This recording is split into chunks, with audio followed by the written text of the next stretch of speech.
And I want everyone to feel motivated to have the resources in their house, or you don't even need a fancy microphone. You could easily just have like a phone and be able to kind of create these amazing sounds.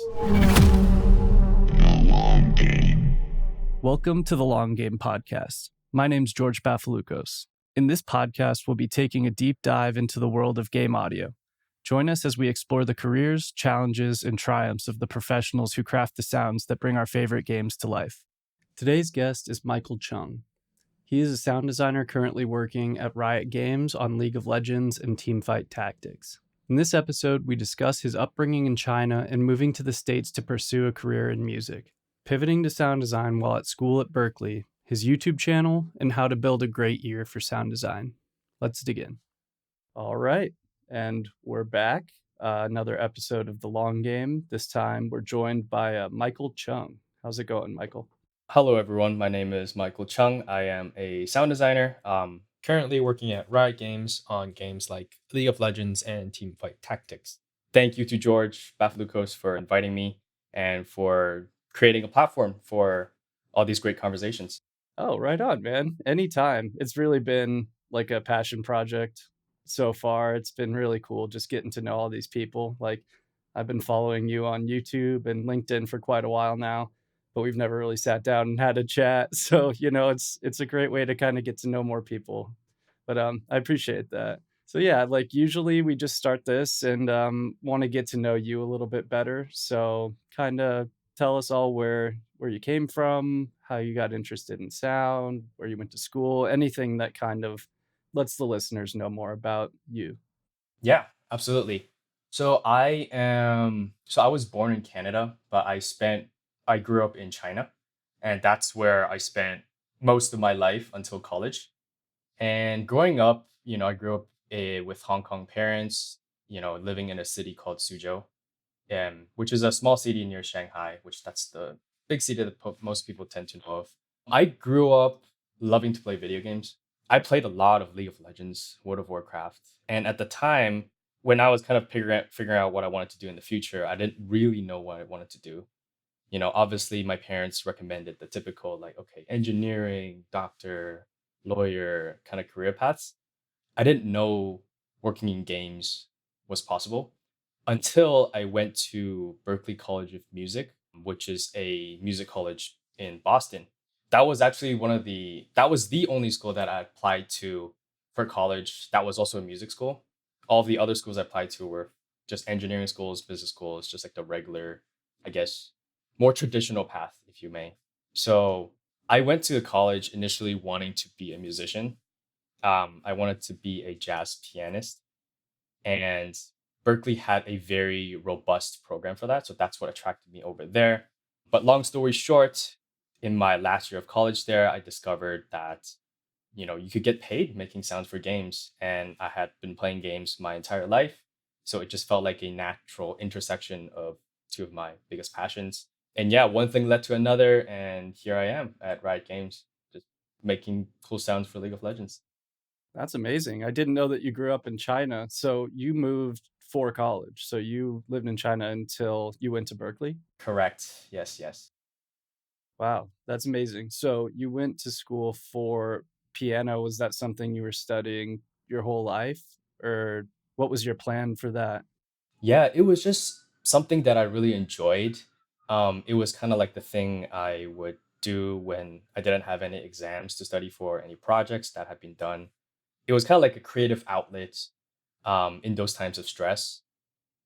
And I was very fortunate that my parents were very supportive of that decision to pursue music, I guess, full time at that capacity. And one thing that I did realize was when I was doing it full time, I kind of lost a little bit of the spark that what I had before doing it part time. And that's where I kind of had I guess, a big revelation of like, what should I do with my life? Like I'm here in music school. I don't want to do music anymore. Like, what are the other paths out there? And it was actually in one of the classes that we learned about sound design. And it was a very rudimentary class. It was like, okay, just design some like Foley sounds to, a character moving on screen or something like that. But that's kind of what kickstarted this entire interest and passion in this field. No, that's awesome. I mean, like, Berkeley's a great place to be when you have that, internal realization, you're just surrounded by creative people, and they do offer a pretty solid game design course at this point. I'm not sure when did you go to school? I went to Berkeley 2018 to 22. But like you said, I think one of the best things about Berkeley is that they have so many different programs outside of just music. So any other examples are film scoring, music business, jazz composition. You have like songwriting, obviously, sound design for video games, and you also have like actual like programming. So like developing audio tools in C and C++. And that I think having just so many options and having exposure to so many people that were doing different things really helped me kind of figure out what I wanted to do with my career. Yeah, that's awesome. So when you decided that you wanted to pivot from music into games, did you end up taking more courses along those lines, or you more or less self-taught? I would say, yeah, that's a great question. I think I was in school in a time where game audio programs were not so structurally sound. And what I mean by that is they were not very up to date with the current standards of the industry as in terms of the skill sets that you need to know. So for example, there was not a dedicated Wise course or FMOD course. There was not an Unreal course, there wasn't a Unity course. They teach you a lot about synthesis and sound editing, which is cool, but I think in this day and age it's very important to have those other skill sets to kind of break in. So a lot of my learning was just throwing my head against the wall, watching YouTube tutorials of how to learn these different things. Yeah, I guess kind of go from there. Yeah, I mean, it's very similar for me. Like, I went to school for audio production thinking I wanted to, like, record bands, and then realized I didn't really love that, and then I was, like, leaning more towards film, and the community college that I went to had, like, a really solid film program, so I took a handful of classes there, but it was not really even part of the major. They were kind of like accessories to, like, just kinda extra courses that you could take, but that did help a lot. Like, I did work on quite a few shorts, and I got an internship working in like a kind of like an advertisement house with one of my teachers, but they didn't have any game audio courses. So anything that I learned about, yeah, like Unreal, Wise, Fmod, anything really nonlinear, I pretty much taught myself, or people have helped me learn throughout the years. So I relate to that a lot. I think, to add to that too, I think that's the ability to like learn things yourself, the ability to know how to learn, I think is one of the most important skill sets that you develop in college. Like kind of looking back, it's not so much of like, okay, what did you learn? Like what are the actual hard skills you learn in the class, but it's more so like, okay, can you figure out how to learn something to do a job? I think that skill set has proven to be very valuable, kind of like as I grow my career. Oh, absolutely. I think I was talking about that with Nathan in the last podcast, but being like a fast learner is a skill in itself, and one that I think if you want to be successful in this industry, you need to have. I mean, it doesn't matter, like you could go from one studio to the next and they're using different tools, they're using different systems, they're using proprietary tools. I mean, there are just like no one studio works the same way. So I think you have to have that. You got to be able to like pick things up pretty quickly just to survive, you know? Oh, 100%. I think that's even more true with the age of AI. I think there's going to be a lot of changes in the next 3 to 5 years. And I think you really have to be ready to adapt to those changes. Yeah, absolutely. That's a whole podcast in itself, honestly. But we're not talking about AI today. We're talking about Michael. So, and I could be wrong about this, but I just kind of do like a LinkedIn peruse usually before I do an interview. And it looks like you started off more in linear media before you kind of broke into video games. So, how did that kind of play out? Yeah. I didn't have too long of a stint in linear media work. All of the stuff I did was, I mean, it was actually just my last 2 semesters in college. I was doing part-time school and also part-time. I did 2 internships at the same time. that led to Oh, like nice. junior level roles. It was a lot. I was basically a shut-in. I didn't have a social life, but at that time I was very worried about what am I going to do after college, and I wanted to be financially responsible in some regards. So I took a job at a podcast editing studio as well as a animation house, which I did a lot of audio editorial work and I guess smaller mixing tasks, mixing slash mastering tasks. And yeah, that's basically it. And I think one of the most valuable skill sets learned from that experience is figuring out the things that I don't want to do, if that makes sense. Oh, Um, absolutely. I really don't enjoy doing any kind of tedious tasks. So stuff like dialogue editing, I think that was one of the things where I was like, wait, do I really want to spend my life doing this? I don't No, I hear you, man. I mean, I literally started a podcast and then realized it's like, damn, know. listening to my own voice for this long and having to edit it has been a struggle. It's hard work, man. Yeah, I mean, but again, like this is very like much a passion project. I don't have any release schedule, so somebody's sitting there holding their breath waiting for the next episode of this podcast. I apologize. It's going to come out when it comes out because I have a life as well, and I've only got a finite amount of time outside of work to edit it. I want it to sound nice, so it's definitely not something I'd like to do for my job. I think it's a great thing that you're releasing episodes at a consistent basis. Because I think that's something that, sometimes with my YouTube videos and stuff too, like I have a hard time feeling motivated to push past the finish line. There's some times where I just don't want to do it, like after 8 hours of sound design in a day, it's like, do I really want to do more sound design after work? So that's something very admirable for sure.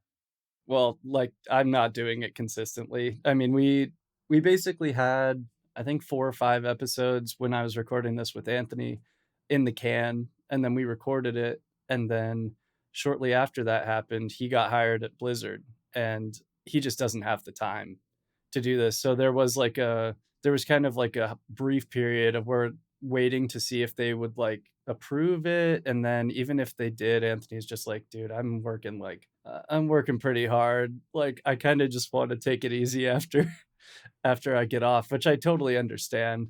So, like there was probably about like a month and a half where nothing happened, and then I didn't have any guests lined up. So, it's going to come out when it comes out. Like I hope it's consistent enough moving forward. But again, I can probably only sit for like an hour, hour and a half a night and edit, an hour long podcast. So I do my best. But that's a great segue into your YouTube channel. That's how I discovered you. And I've really just been super impressed with your videos. It's like very much like recording your own source, showing whatever it is that like might maybe like a rocket launcher, it might be a creature or something like that, but you're just coming at it completely from scratch and then just showing the whole process of how you get there. And I absolutely love those types of videos. So I'm wondering what made you want to start the channel and how do you balance that with working at Riot? Yeah, absolutely. And thank you so much for the kind words. I think that really means a lot. And it gives me a lot of motivation to keep going and to making more videos. I think the how I started the YouTube channel, one of the main reasons was when I first started working in games or learning sound design, I realized there wasn't many resources online as to how do you actually create triple A uh, industry quality sounds. There was a lot of resources on YouTube of like, how do you create a synth patch? How do you synthesize a gunshot? How do you synthesize rocks? But people in games don't really do that in the sense that, if you have some kind of rock visual that you want to design to, you usually just pull from rock libraries. Like it's that simple. And that's because there are deadlines to hit and you have to hit a certain quality bar by a certain time because the players won't care how you made the rocks. They just want to care that it's a good rock sound and it supports the narrative of the story. I felt like there was a lot of these content that had all these like crazy plugin chains or like synth patches or whatever. But then I would look at the output, like the final result, and I would think, wait, I don't know, like there seems to be a very big gap in terms of these kind of results versus the results we hear in the games we play or the films that we see on TV. So as I kind of grew in my career, once I kind of developed an ear for, you know, what good sounds like, for lack of a better term, I wanted to provide a resource for upcoming sound designers or even just existing sound designers and help essentially share the entire process of how do you get from point A to point B. And ultimately give people a resource that I wish I had when I first started in game audio. If you notice in a lot of my videos, I don't synthesize anything. And I think, my style of sound design, I like stuff that is grounded, that is realistic, that is very physical. And I want everyone to feel motivated to have the resources in their house, or you don't even need a fancy microphone. You could easily just have like a phone and be able to kind of create these amazing sounds to be used in games.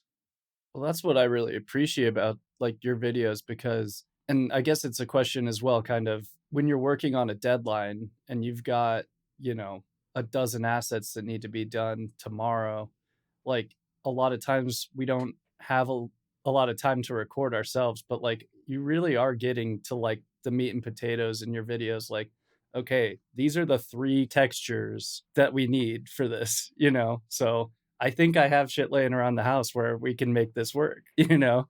And I really like that, you know, and it's not like you're going through like a bunch of like $500 plugins to get to that result. You know, it really is just like coming down to like the source you're recording and some just really aggressive processing. Well, thank you. I appreciate that. And to kind of add to that too, I think it's equally as important to understand why you're throwing the plugin on, or what, or like why are you processing this certain way, or like why are you recording this specific source that I feel like is oftentimes not talked about enough. I feel like there's a lot of resources online saying that, okay, I turned some noise into sci-fi gun explosion, which is cool, right? But I wonder, is there more? I guess what I'm trying to say is, oftentimes you're kind of mutilating or processing the source so much that's not so recognizable. I wonder if there's other interesting source where after you process it, a lot of the original characteristics are either enhanced or still remain in that way. So that's kind of what I try to talk through, I guess, in some of my videos. That's like, okay, I'm doing this because XYZ and so forth. Yeah, and I think you do a really great job of that because like especially um in your like most recent video which you actually won a contest for that Paul Stoughton contest, a lot of that really visceral the timbres in that creature were coming from really unassuming source like you rubbing a balloon or scraping a a knife against cardboard and stuff, but like when you went through and muted those couple layers throughout the process of showing how you designed it, that's really like what ended up giving it that like visceral realistic character. So like you didn't totally mangle this into something that was unrecognizable. It's like you could kind of follow the breadcrumbs back, but I mean really that was like the bones of the sound, you Yeah, know? it's exactly the way you put it. And I think you put it in a way that, now looking back, I'm like, oh, wait, you're actually right. But sometimes the interesting thing is when I'm sound designing source material and trying to create that creature, one of the hardest challenges was I didn't know what I wanted the creature to sound like. So it was, for the longest time, it was literally just throwing stuff against the wall, seeing what worked. And there's actually a couple of previous iterations that I'd done with the same source material that I didn't like. So it was a lot of just scrapping it, okay, taking the learnings, move on to the next iteration, and then so forth. So I think that was definitely a project where I learned a lot more about designing a creature voice. Because the interesting thing is that most people, I think, don't really realize is creature vocals is a lot more than just a scream. I think when we think of creature vocals, we just think of the main roar, right? But it's actually the stuff around the roar that gives the creature characteristics. So, like, okay, what happens before the roar? right? Maybe there's some slime dripping down his body. Maybe, the saliva is kind of moving around in the mouth. And then, the roar happens. And then what happens after the roar? Okay, does the monster turn around? Maybe you hear some Foley. Maybe you hear the scales on its back. Like there are so many nuances of a creature that I think you can express really well. Yeah, totally. And I think what you like an idea that you gave in that video that a lot of people should really take with them is you decided, like, because you said, like, I'm not sure what I want this to sound like you just referenced like a Demon Souls creature. Just be like, okay, at least now I have something to look at. Like, okay, it's about this size. It's kind of a gooey, slimy dude. And it just gives you like kind of some benchmarks to follow. And then once you have that, I mean, a lot of times in games, like you won't have like a finished animation when you need to start working on the sound. So taking that like concept art view of like, okay, I know what the thing looks like. Okay, now let's shape the sound of it. I think that's like super valuable for anybody coming up because it's hard. Like you said, creatures are extremely nuanced and there's so much more to it than that big like roar. I mean, you even included like footsteps and body movement and all of this stuff in that video, and I think that's why you won. Like it was just very, very detailed. I haven't seen any other videos that people made for the contest. I was planning on making one myself and I just didn't end up having the time. Yeah, totally understandable. Like that project took a lot more time than I initially had thought.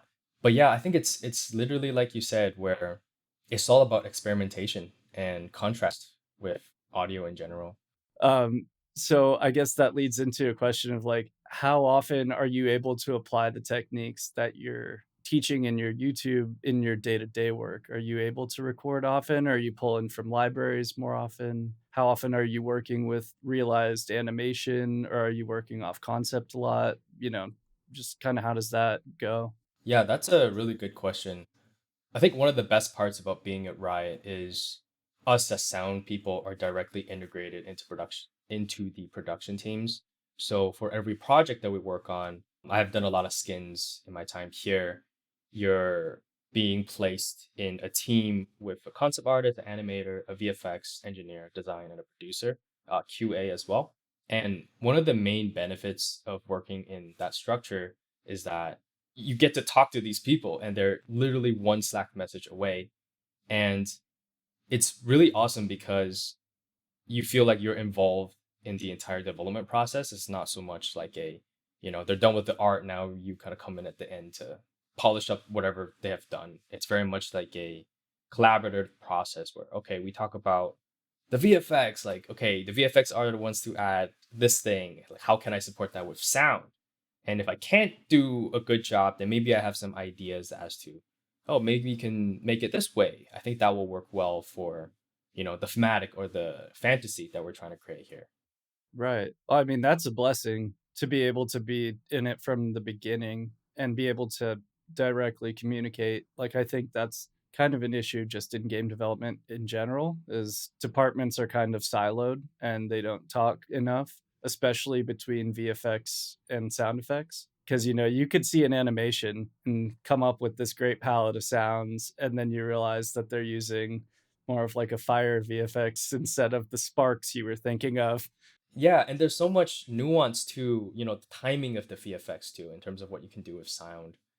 And like the example that I like to give is, think of a boulder being pushed off the cliff and it falls on the ground, right? Even on that impact itself, you have so much room to play with in terms of sound. When it impacts, obviously you have the transient that everybody knows about, but I think something that people don't focus enough on is how would the rock break in real life, right? On the initial impact, you have the transient, and then it's the big rocks that start coming off first, right? After the big rocks start to break apart, then it's the medium-sized rocks. And then after that, it's the smaller rocks, and then it's finally the dust. Even in that 2 second long, VFX in the video game, you have this entire story to tell. And I think that's one of the most enjoyable parts of being a sound designer. Absolutely. And that's like a very like pragmatic way of looking at it, but I feel like we could all benefit from really thinking about it like physically, like in our day-to-day work, that is like a great point, and I don't know if I've ever really thought of it that way. I gotta give credit to where credit is due too. It was actually my friend, who used to work at PlayStation Studios, named Prin Kirisotumpong, and he was, he has helped me improve my sound design chops immensely. Like everything I know now, it's basically because of him. And I remember I used to approach it the same way as you do. Like, okay, this is a rock break. That's how it is, right? Like, why am I trying to think of all these things? But he exposed me to these other, I guess, way to approach designing sounds, which I found just revolutionary. Like that has just helped improve so much in terms of the quality bar. The way he would put it is he would call it storytelling because now you have so many more ideas. So you're not only just looking for rock impacts in general, but you're specifically looking for large rock impacts, medium rock breaks, small rock breaks, dust debris. And that concept, when applied to different areas of sound design too, gives you a lot more inspiration and ideas as to the different sources that you could use to craft your design. And at first, I didn't get it. I was like, what do you mean storytelling? Like, okay, it's a rock break. Like, what else can you do with it? But then as he slowly mentored me and he gave me new ideas and many iterative feedback loops, I was able to kind of understand where he was coming from. And if I were to say it in very simple terms, it's just thinking about it and how it would sound like in real life and trying to apply that to, the thing that you're working on in the game. Absolutely. I think it was Ash Reed did this creature talk about Returnal a while ago, and he had this concept of like bookending sounds. But yeah, just thinking of sounds in terms of like a beginning, middle, and end, and especially in terms for creatures, just like, okay, before the roar, what are we thinking about? And then after, like maybe there's like a long inhale, your roar, and then like a gurgle or slime, like, things like that. And I think that definitely helped me just kind of like put what I was shooting for into like context, if that makes sense. Absolutely. That's one of the best videos I've seen on creature sound design. I think that concept just unlocked my whole idea of, what was possible. And I think he also mentioned the fact that you could have different animals for each of those different sections. So you could have like a seal for like the start, you have the roar, and then you can maybe have like some human sound at the end. And the coolest part was initially you would think that, oh, it's gonna sound so disconnected because you have so many different elements. But it's just something about the craft of sound editing that if you piece them all together and edit it well, it's just gonna sound like this really unique monster that you've never heard before, which I find amazing. Yeah, absolutely. I always reference that video, and then I always reference Mark Kilborn's gun video that he did for, I think, Pro Sound Effects. I've probably watched both of those a dozen times.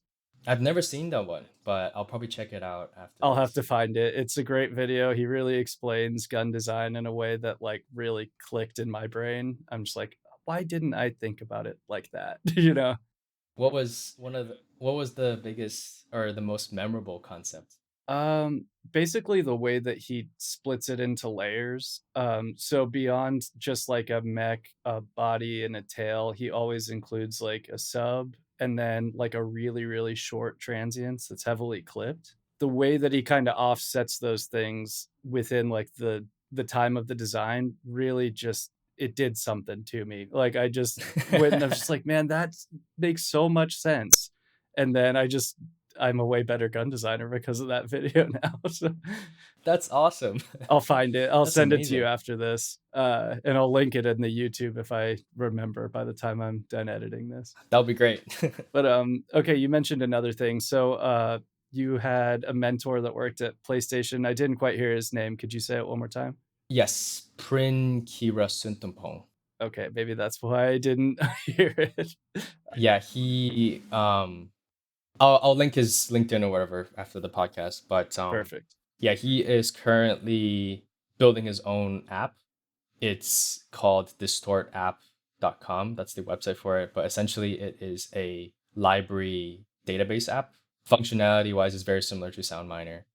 Um, but but yeah, he's doing his own thing now. I think he's having a lot of fun, and I'm super happy for him.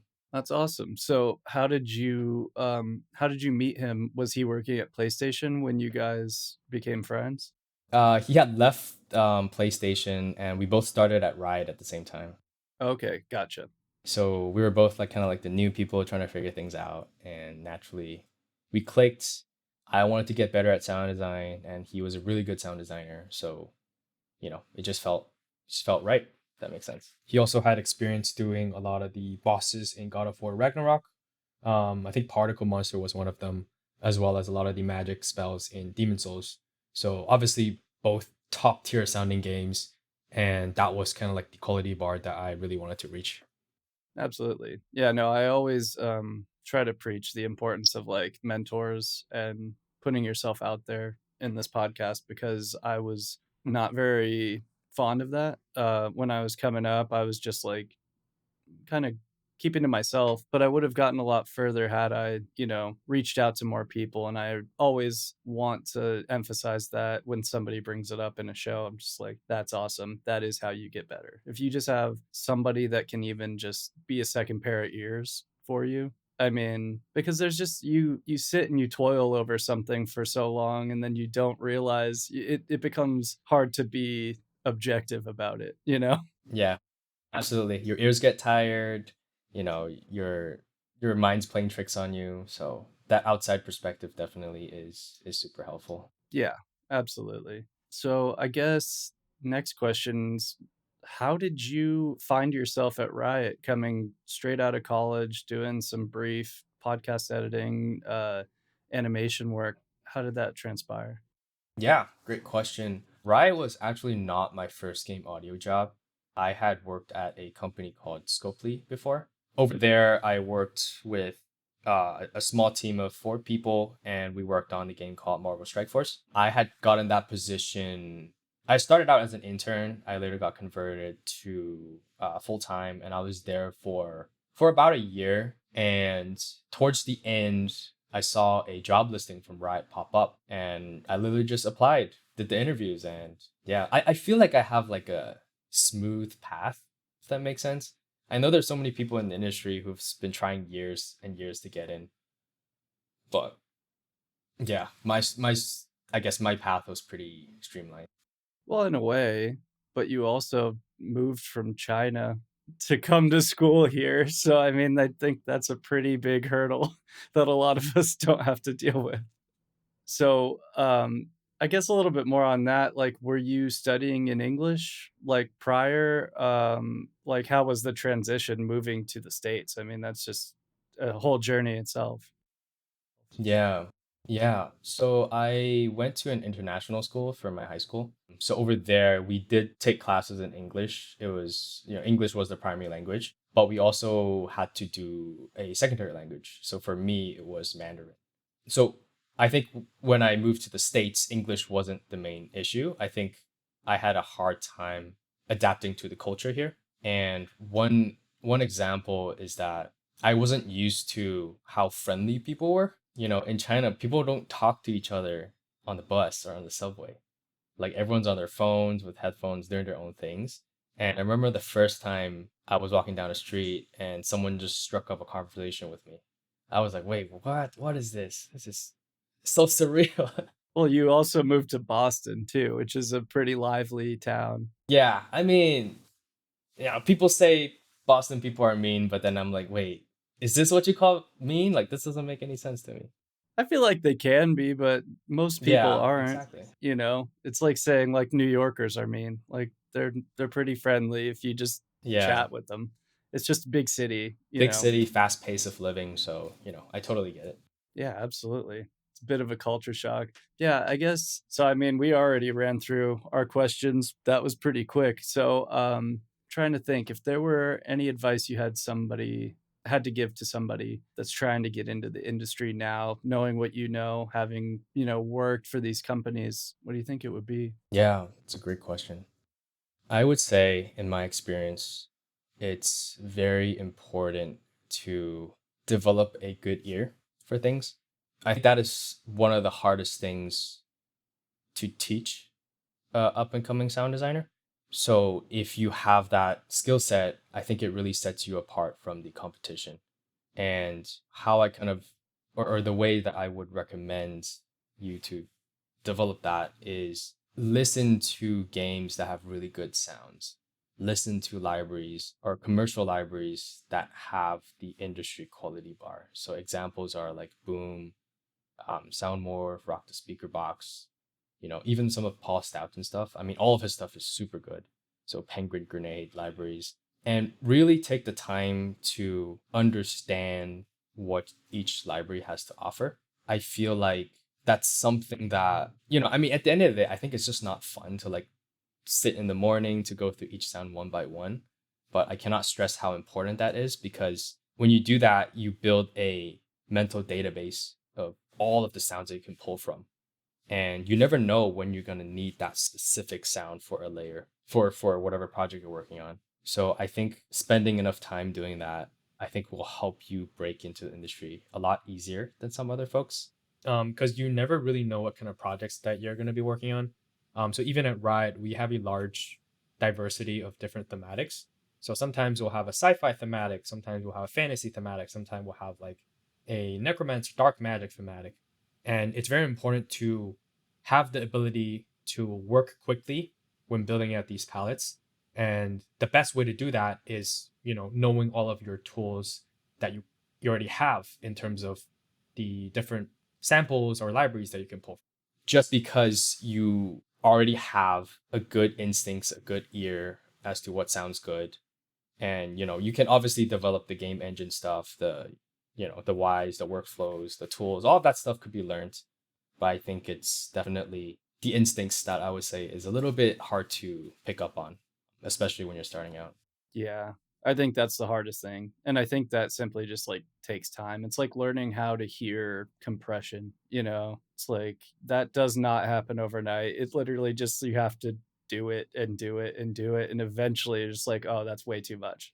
Like, and it's always way too much. It's never not enough. You hear it and then you can't unhear it anymore. So Exactly. I think that's great advice. I try and do that when I have some time set aside. Like I've definitely gone through some of like the Penguin Grenade like energy libraries and tried to just like sort of recreate it. It's more about like the cadence of the sound than the actual like tonal content, I feel. But hearing it's like, okay, there's this huge resonant zap on the transient, and then there's this big granular tail, and then there's like this warble at the end. Just be like, okay, like let's try and make a sound like that. It doesn't need to sound identical, but let's just try and follow that formula. And each one of the gunshots that he has are so unique and awesome. Like I use them all the time. 100%.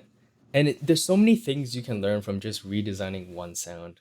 Like I remember I used to do that with boom libraries a lot. So I would take like one of the design sound from the Magic Arcane library, and it's a really great library. It's a very unique sounding library, and there's just so many learnings that I've learned. I think one of the biggest one was the use of a balloon rub for the build up into the explosion. So you know how for the explosion you have the impact itself, right? But if you actually or if you reverse a balloon rub and layer that right on, like slightly in front of that transient, you get something that's really cool. And that's how you get a lot of the, I guess, impact sounds from that library.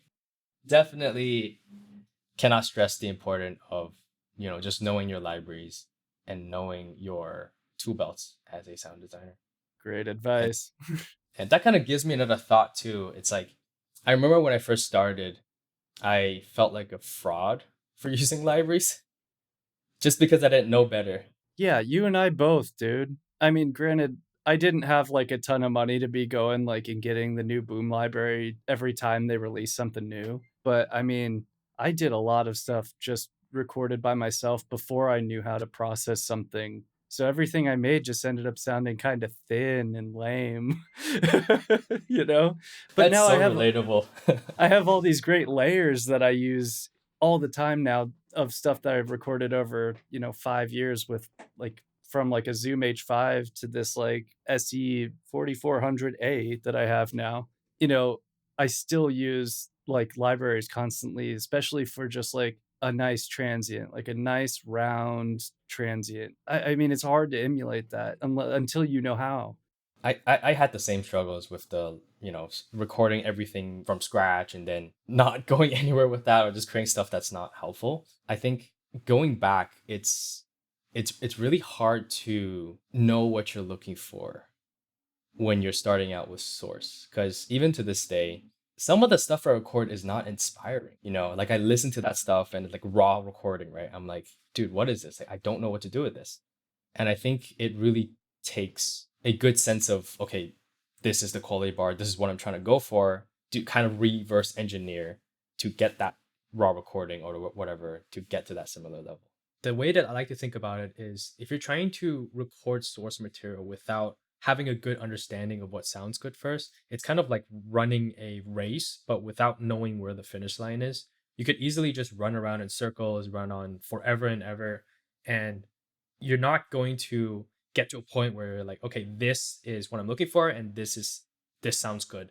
I can stop all the processing and I can put this in my library and use it in my projects. Versus once you know what you're trying to go for, I think that makes that entire process a lot easier, and it can also help with a lot of the overthinking that might happen, processing your raw recordings to, its final form. Totally. And I think what you said prior about referencing stuff that you already use in your work, using that as a benchmark. I mean, like, I know a lot of people in like electronic music, they'll just take a track in that same kind of vein of what they're trying to make, have that just muted at the top of their session, and then just unmute it every now and then, just see how your track stacks up. I still do that to this day. I still do that with, some of my favorite sounding games. I just have like a track where it's just there. I mean, it's great practice. I think that's something that like more people should do more often, because it just gets you out of your own head, gives you something concrete to like reference. Yeah, you don't have to be thinking, oh, is there too much low end? Is this too boomy? Do I need to cut this frequency? Blah, blah, blah. It's just go listen to it back to back. Just A/B it. And then the answers will be very clear. Or even better, you could pull up like I think the plugin is called Voxengo Span, like a frequency analyzer. Even better, you can just visually see what the differences are. Well, what I did, like, I know you just did like a video about your kind of Reaper template and like a bunch of workflows that you use. And I watched Noah's a while ago about the analyzer template that he has. And one thing that I added that he doesn't is a loudness meter that's just docked in the right side of my Reaper session, because I don't really like to work on headphones. And like my room's fairly treated, like I got a bunch of bass traps behind me and stuff, so I can listen at like a decent volume and not totally be blasted out with low end. I still really like to have that, just I can hear something, say like I'm working on something that's really loud, like I'm working on an explosion that's going to happen a lot in the game and I need 10 variations of it or something like that. I'll turn my monitor level down quite a bit, but then I can still be able to look at that LUFS and just be like, okay, like as long as I turn this down about 6 dB, that's right where it should be. And I don't need to blow my ears out all day, Yeah, I absolutely agree. I think, with this day and age, we have so many tools that can help us make better sounds. Like we have so many like visual resources. There's also, I think it was from Isotope. I think it's called Isotope Insight 2, but it also allows you to see like the stereo spread. There's also ones from different meters. I mean, even just the fact of looking at the waveform itself, I think you could get a lot of information out of that. Yeah, and I think always at the end of the day, trust your ears. Always check in your headphones if you're working in monitors or vice versa, but having that visual reference so that you can monitor more quietly, I think we don't talk about that enough, but we all really need to be more careful about our hearing, especially when you're working on loud stuff for a whole day or a whole week. I mean, that catches up with you and you only got one pair of ears. There was one more thing I forgot to ask you, and it's about mixing. So League of Legends is an extremely fast-paced MOBA, and mixing, I have to think, I've never worked on a MOBA myself, but I imagine that's probably a huge, huge part of your day-to-day work. So what are you focusing on when creating Source for that context? And then how do you deal with that once you actually get in engine and you're mixing?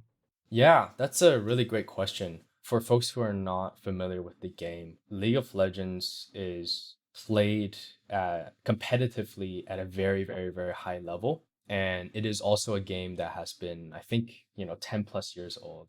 With that being said, I think players are so used to the sound of the game. And for better or for worse, oftentimes is a little more difficult to make drastic changes to the mix. Because they're being so informed by what's going on for their actual Exactly. competitive gameplay, right? You know, the audio actually contributes or allows a lot of the competitive players to make split-second decisions. And you don't really want to kind of change that, like they're so used to it. They've been playing this game for so long. You don't want to do something that could affect their skill, expression, or anything of the sorts. So in terms of mixing, I think a lot more focus has to be done on the asset level and how can you create a asset that would fit into this MOBA system where, things will cut in the mix, it will not be muddy when there's, 10 different champions playing all at once. Some of the things that I've learned to be very effective for this genre of games is to one, take out the sub. You don't need, a long ring out of sub for any of your impacts or charge ups or whatever that may be. And the second thing is to over exaggerate the transients and also a little bit of the high end. It helps a lot because obviously in a team fight, you have different voice volumes and Ys, you have a different HDR setups, right? But having that initial, just a little bit more push on the asset level to help make it pop really helps kind of keep the mix dynamic and just, allows it to fulfill the goal of informing split-second decisions. And another thing that's also very important is to be very conscious of how you use tonal elements and tonal layers in the sound. With our game being so heavily focused on magic and magic spells, it's very easy to put tonality on every aspect of an ability. So like the charge up, the cast, the fire, the impact, etc. But tonality is actually what sticks out the most in the mix of a game. And if there are 10 different champions that all have an equal amount of tonality in all of the abilities, then it's very hard to differentiate, okay, is this ability more impactful or is this ability more impactful? So I like to reserve the tonal layers to either be on very important abilities, so abilities that contribute to crowd control, that could stun you, that could slow you, that could make you sleep, or ability that have a global range of impact. So something like a meteor strike that could impact half the entire map. So I think being very conscious of these stylistic choices can help improve the mix overall. Yeah, absolutely. That's very interesting. Do you find yourself having to keep your tails a lot shorter for a game like that? You definitely have to be quite a bit more selective in terms of which abilities you let ring out. So for ultimates, there are like big abilities often with like 60 plus seconds of cooldown. You can kind of play with a bit more of the tail to have some interesting things going on there. But for the most part, it's pretty much short and snap. Oh, I also want to add on another thing too. We make a lot of skins in League of Legends, right? There's constantly batches of thematic of new skins for champion that goes out every 2 weeks. A lot of that stuff is also outsourced as well. So that is another challenge, I think, with, in terms of the mix of the game, because when we're working with outsourcers, they do generally a pretty good job at trying to hit our quality bar, but ultimately it's not going to be the same as, you know, working with someone that has like 2 rooms down or like next door down, where you could just knock on the door, you can have, these kind of conversations, you can kind of collaborate together in terms of, and kind of have like a more unified vision of how to tackle some of the mixed problems. Bouncing off of that, do you have like I don't know, maybe even like a loudness standard that you're sending to outsourcers where it's be like, okay, your true peak cannot exceed this loudness. We're looking for an integrated around this loudness and momentary, I was just having a conversation about this the other day, but I don't know how that would work with outsourcing if they're not sticking to the same guidelines and then you have to deal with the implementation of it. For the most part, we adjust the volumes, most for the most part in house. So we do like, the voice volume changes in Wise. And the reason being, because there's so many abilities, each champion has four different abilities, it's very hard to have a standardized LUFS reading for them to follow, right? I think LUFS is just a reading for the volume, but there's also like the tonal balance, right? Something could appear to be a lot louder if it has a lot more high frequency content, even if it's at the same LUFS. So there's just so much nuance and so much variables that could change that I feel like, at the end of the day, it's probably easier just to have someone in-house take a listen to all of the different assets, all the containers, and kind of adjust the voice volume that way. Yeah, I mean, I feel like the loudness metering, like it gets you in the ballpark, but it all does really boil down to like perceived volume at the end of the day, especially because of, like you said, like a high frequency can make something seem a lot louder than it actually is. So I guess that leads me to think like you guys must be playtesting quite a bit. We place test quite a bit, and I think that's honestly pretty sick because I remember still going to my very first playtest. I had been like a hardcore league fan at this point, and I was like, wait, we get to just play League during work hours? That's crazy. What? You're getting paid to play your Exactly. favorite game. What? Like, That's come crazy. on. That's the dream. But yeah, it's literally just playtest sessions where, 10 people, basically our whole audio team would jump into a game. We would go through all of the content that everyone's working on and just give each other constructive feedback. And it's always a really collaborative environment. There's tons of great ideas being thrown around. And I think it also definitely helps contribute to keeping the mix happy for the game. Absolutely. I mean, I don't think there's any other way, especially for a game like that, than to just play the hell out of it. To really, and do you record your play sessions so you can go back and listen? So we play test usually once a week, and we haven't found a need to record the gameplay and kind of listen to it retroactively. And one of the main reasons is we could just start another playtest run. We just start another game if you want to test something. Right. So does somebody have like the Wise profiler up while you're playing and like live update and you could just make changes in real time, or are you just sitting and playing? A little bit of both. It depends. For the metering stuff, just like makeup gain volume adjustments. Most of that is done locally. But if there are new mix systems that are being implemented, so a good example is like ducking, right? If I have this R ability, duck XYZ champions QE ability, right? Like those are kind of the situations where you need a outside perspective on. And those are kind of the things that we test in those playtest sessions because it's not immediately obvious if you only test that stuff locally.